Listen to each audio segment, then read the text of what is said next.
Antigonish, NS- Prime Minister Justin Trudeau delivered a moving tribute to the late Allan MacEachen on Sunday, saying the former Liberal cabinet minister should be remembered as a key architect who shaped some of Canada's most cherished institutions. "I bring the thanks of a grateful country," he told about 400 people gathered for a public memorial service at St. Francis Xavier University in Antigonish, NS, the institution where MacEachen served as an economics professor before entering politics in the early 1950s. Whether they credit him or not, Canadians are living in the country that Allan J. built, and they like it, Trudeau said, referring to MacEachen's nickname. "Let us honor him by recommitting ourselves as Canadians to continuing his life's work of hard things done well." MacEachen died last Tuesday. He was 96.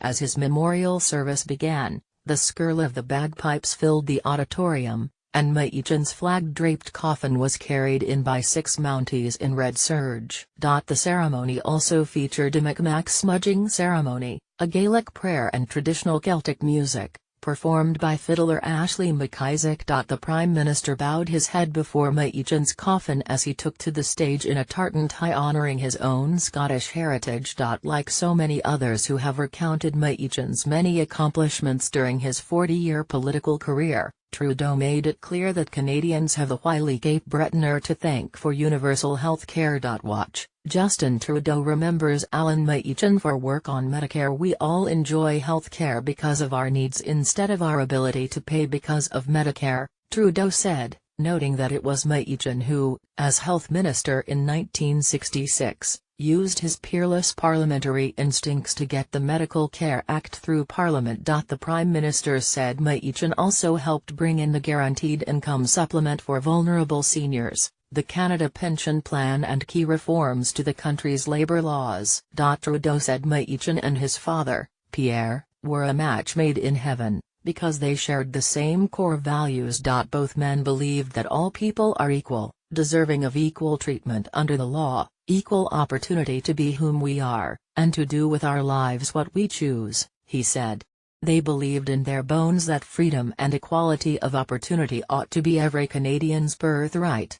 Read more, Prime Minister, NS Premier. Among those attending service for Allan MacEachen Sunday, former Ontario Premier Bob Rae, who ran for the federal Liberal leadership in 2006, said MacEachen was a funny, loyal and warm man with an incredible talent for delivering speeches.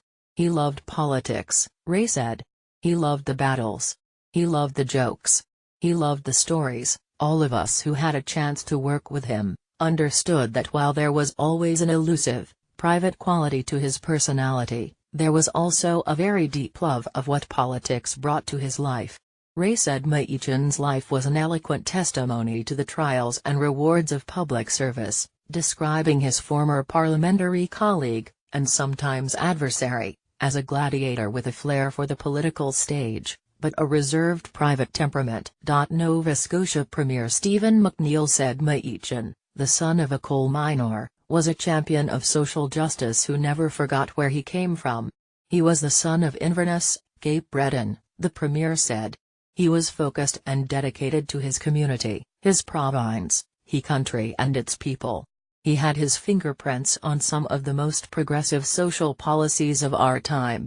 Amid the many laudatory tributes, however, there was also plenty of humor. Trudeau recalled how his father once wore a kilt when he attended a Cape Breton community event with MacEachen in the early 1970s. But the elder Trudeau forgot to bring his sparran, the small pouch that is typically worn around the waist and hangs in front of the kilt. But as many of you know, the sparran serves a practical purpose, beyond the carrying of coins, Trudeau said. As Allan J. recounted many years later, the absence of the sparran may have resulted in more exposure than my father's communications staff had counted on. Former Prime Minister Jean Chrétien was among the honorary pallbearers, as was Federal Cabinet Minister Dominic LeBlanc and former Nova Scotia Premiers Rodney MacDonald, Russell McClellan and Gerald Regan. MacEachen is to be buried in Inverness on Tuesday following a funeral service in the church in which he was baptized. With files from a Dean Yabast in Halifax. Copyright 2017 The Canadian Press.